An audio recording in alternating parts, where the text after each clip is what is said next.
Bonjour. Essayons de sortir de cette période du Covid-19 plus malin que nous y étions entrés.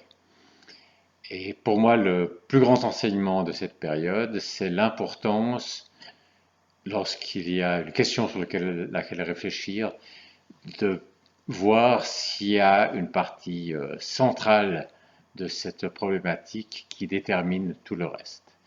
Et là, vous savez que pour le Covid-19, la partie centrale, c'était qu'en janvier déjà, la Chine a mis en quarantaine plusieurs dizaines de millions d'habitants et qu'à partir de là, on pouvait savoir que c'était quelque chose de très grave. Lorsque l'on réfléchit sur une question, alors ça peut être cette épidémie du Covid-19, ça peut être une autre épidémie, une autre catastrophe, ou ça peut être des réflexions qui n'ont rien à voir avec des catastrophes, mais c'est une bonne technique d'essayer de voir s'il y a un élément central qui détermine la conclusion à tirer. Alors, cette expérience du Covid-19, c'est un exemple.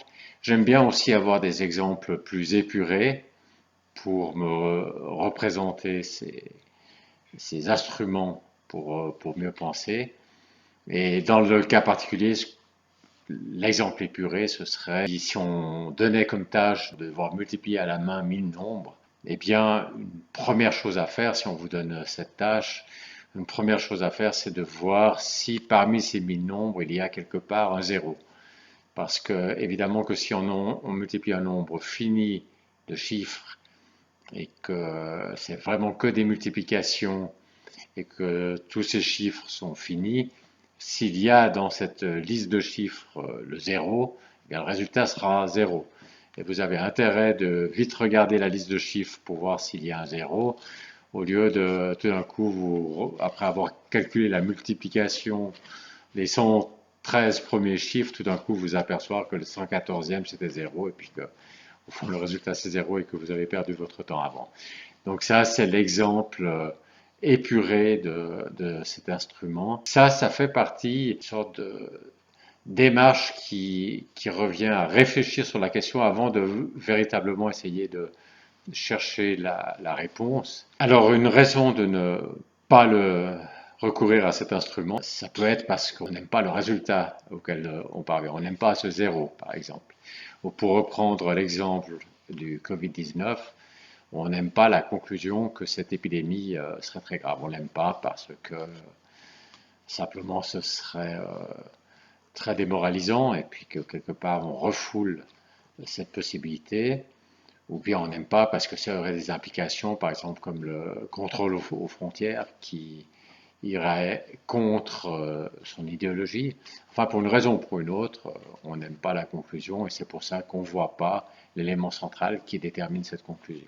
Avant de recommander cette méthode, il faut examiner un point, c'est est-ce qu'il y a des dangers à utiliser cette méthode? Est-ce qu'elle risque d'être mal utilisée? Est-ce qu'on risque d'être tenté de trop rapidement conclure qu'il y a un élément qui détermine la réponse? Et je vois deux motivations qui pourraient amener à conclure ceci trop rapidement.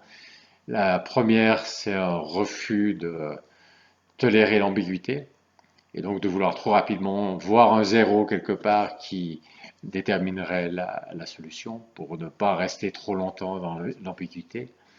Et la deuxième, c'est de l'idéologie. Si vous avez des raisons idéologiques à vouloir que c'est zéro, vous risquez de très rapidement voir un zéro là où il n'y a pas vraiment, ou dans un cas plus réaliste, de simplement donner beaucoup d'importance à un point et à négliger les autres, pas parce que ce point est réellement plus important que les autres, mais parce que idéologiquement, vous aimez la conclusion à laquelle ça vous amène de porter tout le poids sur ce point-là. Donc, si vous utilisez cet instrument, c'est très important de, premièrement, tolérer l'ambiguïté et deuxièmement, de ne pas laisser l'idéologie tordre votre réflexion.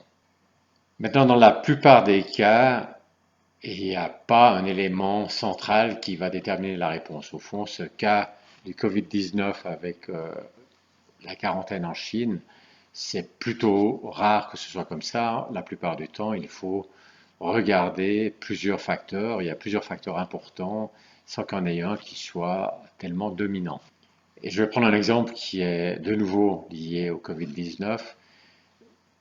Il y a certaines vidéos en début d'année qui présentaient le Covid-19 en disant qu'il n'était pas si grave parce qu'au fond, il y avait des tas de virus qui sont plus mortels que le Covid-19 et d'autre part, il y a des tas de virus qui se propagent mieux que le Covid-19. Donc la confusion était ce Covid-19 n'est finalement pas si grave. Et évidemment, il y a plusieurs problèmes avec cette réflexion-là. Le premier, c'est que c'est bien beau d'examiner plusieurs dimensions, mais il faut pouvoir les examiner simultanément. C'est-à-dire que si certains virus sont plus mortels que le Covid-19 et d'autres virus se propagent mieux que le Covid-19, il reste peut-être vrai que cette combinaison qu'a le Covid-19 d'être mortel et de se propager est, est peut-être exceptionnelle. Ce qu'il faudrait voir, c'est est-ce qu'il y a d'autres virus qui, à la fois, sont plus mortels que le Covid-19 et se propagent mieux que le Covid-19. Donc, regardez les deux dimensions ensemble. Et le deuxième point, c'est être sûr d'avoir pris en compte toutes les dimensions. La mortalité et la propagation, c'est deux dimensions importantes, mais une autre dimension, c'est est-ce que la population est déjà immunisée? Et en particulier, si c'est un virus qui existe depuis longtemps, est-ce qu'il y a déjà un vaccin? Donc, si vous avez un virus qui est plus mortel et qui se propage mieux que le Covid-19, mais pour lequel il existe un vaccin, c'est évidemment beaucoup moins grave que le Covid-19. Donc, voilà, il y avait au moins cette troisième dimension à considérer. Il y a encore d'autres dimensions à considérer. Et donc, mon deuxième point, c'est qu'il faut s'assurer de considérer toutes les dimensions importantes. Et mon troisième point, c'est qu'il faut comparer ces différentes dimensions parce que le danger quand il y a beaucoup d'informations et beaucoup de dimensions, c'est que les dimensions principales risquent d'être noyées dans le flux de l'information.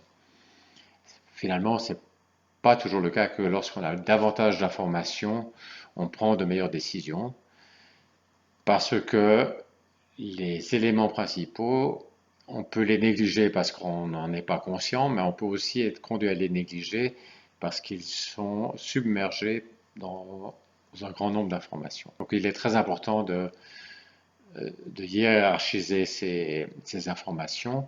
Et là, je prendrai l'exemple des masques. La question de savoir est-ce que les masques, notamment les masques chirurgicaux, est-ce qu'ils sont utiles ou pas? Il y a finalement beaucoup d'éléments, c'est-à-dire qu'il y a des raisons de penser qu'ils seraient utiles.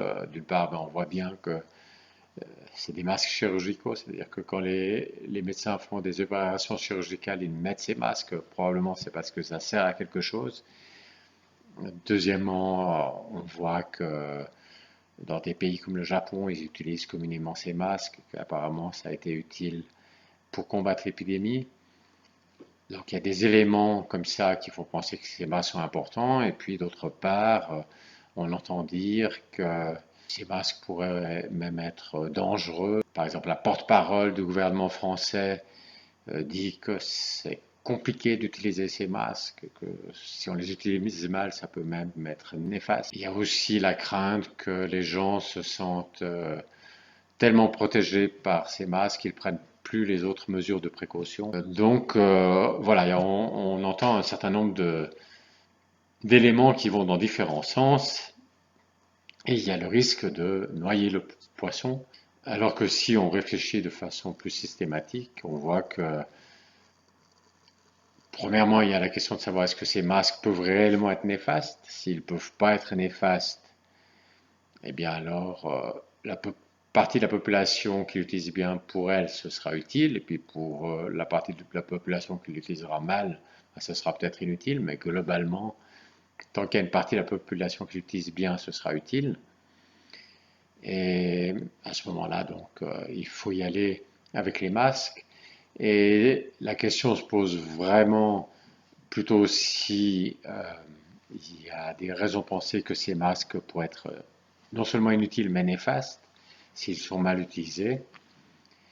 Et là, il faut voir un peu les probabilités que ça se produise. Premièrement, mal utilisés, probablement qu'à part la porte-parole du gouvernement français, tout le monde est capable d'utiliser ces masques. Finalement, les gens ont des métiers. C'est certainement beaucoup plus compliqué leur métier que simplement de mettre un masque. Ils conduisent des voitures. Et là aussi, la conduite est probablement plus difficile que de mettre un masque. Probablement que si on explique aux gens, ils seront parfaitement capables d'utiliser correctement ces masques.